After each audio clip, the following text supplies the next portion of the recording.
Subscribe करें हमारा YouTube channel किस्से और कहानियाँ। बहुत समय पहले एक छोटे से गांव में, जो कि हरित पहाड़ियों और बहती नदियों के बीच स्थित था, वहाँ एक रामू नामक आदमी रहता था।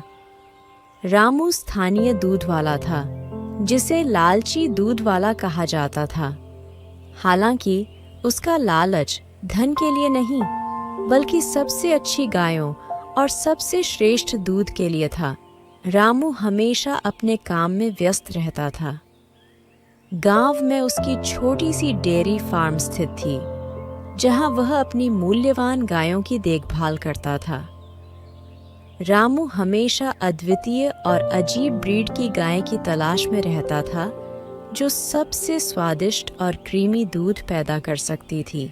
एक दिन जब रामू बाजार में टहल रहा था, उसने कामधेनु के बारे में अफवाहें सुनी, जिसे कहा जाता था कि यह वहां रहने वालों की इच्छाएं पूरी करती है।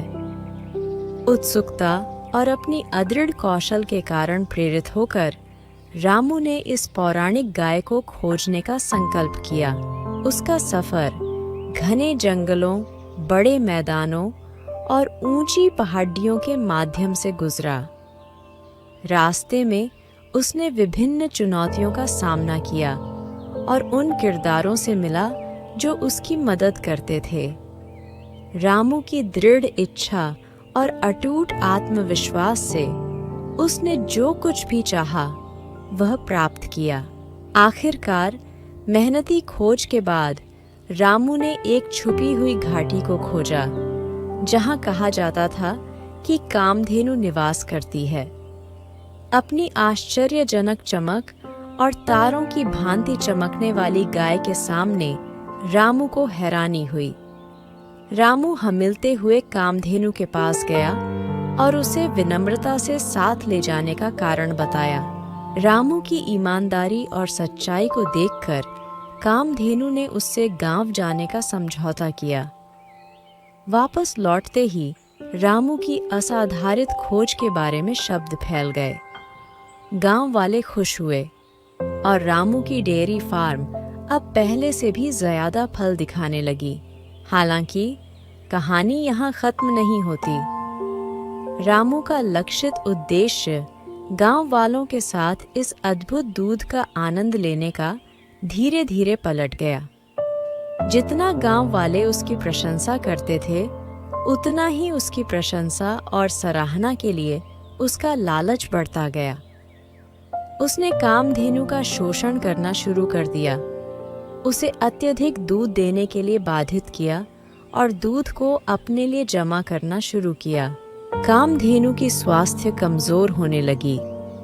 एक बार जब वह पहले की तरह उज्जवल नहीं दिखाई देने लगी, गांव वालों ने इस परिवर्तन को देखा और चिंतित हो गए।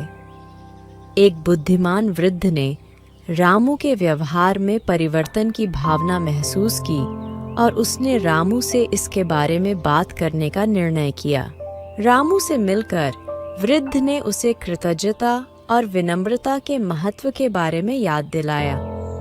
अपनी गलतियों का अर्थ समझते हुए रामू ने कामधेनु और गांव वालों से माफी मांगी और उसने अपने स्वार्थपरता के तरीके बदलने का प्रण लिया। अंत में रामू ने यह मूल्यवान सीख सीखी कि लालच के परिणाम बुरे होते हैं। रामू, जो कभी लालची दूध वाला कहलाता था, उसने अपने आत्मविश्वास को गांव वालों के बीच से प्राप्त किए गए इस अद्भुत उपहार की कदर करने के लिए एक विनम्र और कृतज्ञ दूध वाला में परिणामित हो गया। तो दोस्तों, ऐसी और मजेदार कहानियां सुनने के लिए हमारे चैनल को सब्सक्राइब करें।